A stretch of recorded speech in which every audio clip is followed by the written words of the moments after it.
নমস্কার বন্ধুরা, আমার বৃষ্টিপর্ণা চ্যানেলে আপনাদের স্বাগত। আজ আমি চলে এসেছি বাংলাদেশের ঐতিহ্যবাহী একটি রান্না, মাছের কাসন পোড়া ঝালের একটা রেসিপি নিয়ে। এই কাসন পোড়ার ঝাল এত সুন্দর খেতে হয়, আগে না খেয়ে থাকলে এইভাবে একবার ট্রাই করতে পারেন বন্ধুরা। আর তো আমার ফ্রিজে এই 3টি বাটা মাছ আর 1 পিস পেটি মাছ পড়েছিল, তো ভাবলাম আজকে এই কাসন পোড়ার ঝালটা এই মাছটা দিয়েই করি। তো সেই জন্য মাছগুলো নিয়েছি, আর নিয়েছি যেহেতু অল্প মাছ, আমি অল্প একটু কালো সর্ষে নিলাম, ওই ছোটো চামচের 2.5 চামচ মতো নিয়েছি। এবার এইটাকে একটা ফ্রাইং প্যানেতে নুন দিয়ে ভাজবো, মানে একদম অল্প আঁচে এটাকে ভাজতে হবে। যখন দেখবেন এটা ফটফট করে আওয়াজ হচ্ছে, তখন বুঝবেন যে আপনার সর্ষেটা ভালো করে ভাজা হয়ে গেছে। এবার এইটা নুন সহ নামিয়ে রেখে দেব, একটু ঠান্ডা হলে তারপরে এটা একটু গুঁড়ো করে নেব। আমার যেহেতু ছোট হামাল দিস্তে আছে, তো আমি সেই ছোট হামাল দিস্তেতেই গুঁড়ো করব। আপনাদের যদি হামাল দিস্তে না থাকে, এটা শিলেও গুঁড়ো করে নিতে পারেন। এবার ফ্রাইং প্যানটা পরিষ্কার করে তাতে সর্ষের তেল কিছুটা দিয়ে মাছগুলোকে ভেজে নেব। মাছগুলোকে আগে নুন হলুদ মাখিয়ে নেব, নিয়ে তারপরে ভেজে নেব। ওদিকে তেলটা গরম হতে হতে মাছগুলো ভাজা হয়ে যাবে। আর মাছগুলো ভাজা হতে হতে ততক্ষণে আমি ছোট হামাল দিস্তে যেটা আছে তাতে সর্ষেটা একদম মিহি করে গুঁড়ো করে ফেলবো।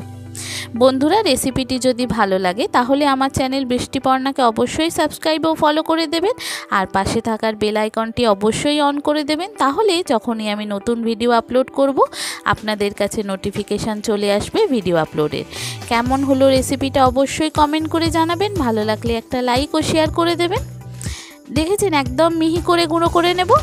আর এটা এত সুন্দর খেতে লাগে, এই গন্ধটাই এত সুন্দর, এটা দিয়েই পুরো ভাত খাওয়া হয়ে যাবে, এত সুন্দর খেতে লাগে। দেখুন, মাছগুলো এপাশ ওপাশ করে আমি ওলট পালট করে একটু ভেজে নেব। নেওয়ার পর মাছগুলো তুলে নেব। খুব সুন্দর খেতে হয় এই রকম কাসন পোড়া ঝালের মাছ। সেটা আপনি বাটা মাছেরও খেতে পারেন, রুই কাতলা যে কোনো মাছেরই খেতে পারেন। দারুণ খেতে হয়, যে কোনো মাছের করবেন, সব কটা মাছেরই সুন্দর খেতে লাগে। এবার এদিকে আমি একটা বাটিতে যে পরিমাণ আপনার হলুদ দিতে লাগবে, সেই পরিমাণ আমি হলুদ নিলাম, নিয়ে এটা একটু জলে গুলে নেব। এতে কি হয়, কাঁচা হলুদের স্বাদটা, মানে হলুদ বাটার একটা স্বাদ আসে, সেটা চলে আসে। কেনা হলুদ, এখন তো সবাই কেনা হলুদ ব্যবহার করে, তো এটাতে কি হয়, অনেক সময় একটু বাটা হলুদের গন্ধটা আসে। এবার মাছগুলো দেখুন, খুব ভালো করে ভাজতে হবে না, মোটামুটি একটু ভেজে আমি এটা তুলে নেব।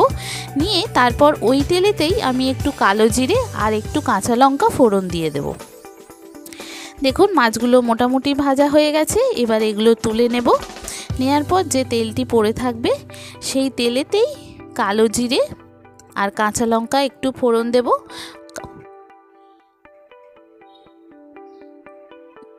ফোড়নটা যখন সুন্দর ভাজা হয়ে যাবে, কাঁচা লঙ্কাটা যখন বুঝতে পারবেন যে কালারটা চেঞ্জ হয়ে যাচ্ছে, তখন মাছগুলো দিয়ে দেব। দিয়ে ওই কালো জিরের সঙ্গে মাছগুলো খুব ভালো করে আরেকবার ভেজে নেব।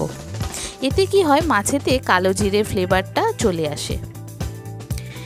দিয়ে দিলাম, দেখুন কাঁচা লঙ্কার কালারটা চেঞ্জ হয়ে গেছে। এবার মাছগুলো আবার দিয়ে দিলাম, দিয়ে এর একটু ভাজলাম। এতে কি হয়, কালো জিরের ফ্লেভারটা মাছের মধ্যে চলে আসে। এবার এটাকে আমি কি করব, যে হলুদটা জলে গুলে রেখেছিলাম, সেই হলুদটা এখানে দিয়ে দেব। দিয়ে পরিমাণ মতো আরেকটু জল দেব, আর স্বাদ মতো নুন দেব, যতটা নুন লাগবে। এবার এটা একটু গরম ফুটে উঠলে, তারপর নামাবার আগে যে সর্ষেটা পুড়িয়ে রেখেছিলাম, গুঁড়ো করে রেখেছিলাম, সেই সর্ষেটা উপর থেকে দিয়ে দেব। দিয়ে এটা একটু ফুটে উঠলে তারপরে এটা নামিয়ে নেব। গরম ভাতে এত সুন্দর খেতে লাগে, কি বলবো আপনাদের। এইভাবে একবার করবেন, কোনো ঝামেলা নেই, কিচ্ছু নেই, একদম সহজ রান্না কাসন পোড়ার ঝাল। আমি তো এইভাবে বাটা মাছের করেছিলাম, অপূর্ব স্বাদের খেতে হয়েছিল। আগে না খেয়ে থাকলে এইভাবে একবার ট্রাই করতে পারেন বন্ধুরা। যে সমস্ত নতুন বন্ধুরা আমার ভিডিওটি দেখছেন অথচ আমার চ্যানেল বৃষ্টিপর্ণাকে সাবস্ক্রাইব ও ফলো করেননি, তাদেরকে অনুরোধ করব আমার চ্যানেল বৃষ্টিপর্ণাকে সাবস্ক্রাইব ও ফলো করে দেওয়ার জন্য। মানে ইউটিউব থেকে দেখলে সাবস্ক্রাইব করে দেবেন, আর যদি ফেসবুক ইনস্টা থেকে দেখেন তাহলে ফলো করে দেবেন। নতুন ভিডিও আপলোডের সাথে সাথেই আপনাদের কাছে নোটিফিকেশান চলে আসবে ভিডিও আপলোডের। কেমন হলো রেসিপিটা অবশ্যই কমেন্ট করে জানাবেন। ভালো লাগলে একটা লাইক ও শেয়ার শেয়ার করে দেবেন। দেখেছেন কি সুন্দর দেখতে হয়েছে, অপূর্ব সুন্দর স্বাদের খেতে হয় এই কাসন পোড়ার ঝাল। আগে না খেয়ে থাকলে এইভাবে একবার ট্রাই করতে পারেন বন্ধুরা, কথা দিচ্ছি খুব ভালো লাগবে। কেমন হলো অবশ্যই জানাবেন, ভালো লাগলে একটা লাইক ও শেয়ার করে দেবেন। দেখেছেন কি সুন্দর দেখতে হয়েছে, খেতেও অপূর্ব স্বাদের হয়। থ্যাংক ইউ বন্ধুরা।